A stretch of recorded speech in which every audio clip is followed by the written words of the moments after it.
haino hai rompre sopre khlaimani koktema kasai faijokha kamlasagar bidhansabhani kaisa cha bagano khoroksa borobai rompre sopre khlaijakha khoroksa bukhuk au koktemano rikshawi NGO ni bukhaktei chubachu yafar jakha te abai baksa nilanjana mungui khoroksa bukhuk rompre sopre khlaijakma bai nilanjanani nukungni borok thang sokuikha naimuthang bodolni thani koktema thnai rongni bwskango phai NGO ni bukhaktei saktar mungbai paithago naimuthang bodolni bukhaktei samungstra tangnai bikrom bisasno rompre sopre khlaimani patimungo romjakha bono romoi tubui faika thanawo o patimungo rikshawi ja sala nilanjanani nukungo thangsogoikha bishalgoni MLA Sushanto Dev te kamlasagarni MLA Andra Sarkar Dev borok nilanjanani nukungni borobai koglam salaika te abai baksa jaya khaini rogno romoi majra grak dunani kok salaika borok আজ কমলাসাগর বিধানসভার অন্তর্গত আমাদের চা বাগান এলাকায় আমরা এসেছি। আমাদের এই এলাকার একটি মেয়ের সাথে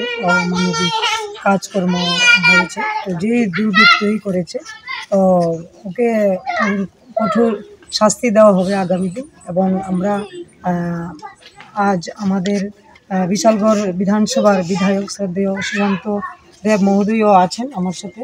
তো আমরা ওই পরিবারের কাছে এসেছি এবং সমবেদনা এবং আগামী দিন তাদের প্রতি কর্তব্য কি কি হবে ওইগুলো আমরা আজ আলোচনা করেছি। এবং শুধু এই পরিবার না, সব পরিবারে এখানে যারা আছেন সবার প্রতি আমরা সজাগ দৃষ্টি রাখছি বা কিভাবে আগামী দিন তাদের অধিকার দেওয়া যায়। বিভিন্ন অধিকার আছে বা সাধারণ মানুষ, কিন্তু সাধারণ মানুষ নয়, তাদের অসাধারণ আমরা ভাবে কাজ করব বা এগিয়ে যাব।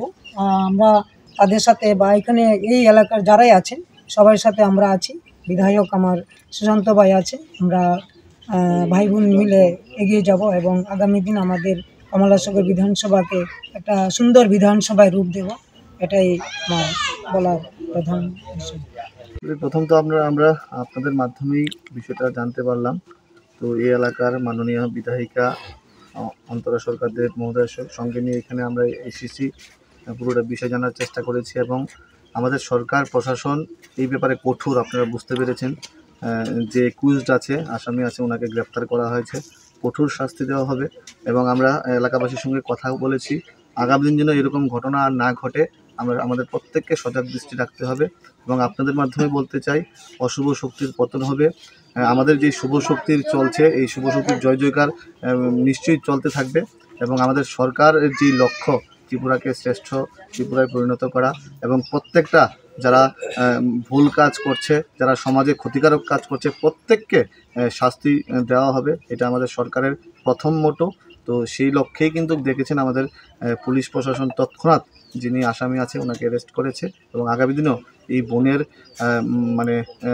ভবিষ্যৎ নিয়েও আমরা ভাববো কীভাবে একটা উজ্জ্বল ভবিষ্যৎ দেওয়া যায়। আমরা সবাই মিলে এখানে এই এলাকার বিধায়িকা দিদি আছেন, আমরা সবাই মিলে প্রত্যেকটা এলাকাবাসীর সঙ্গে আছি, এটাই বলা।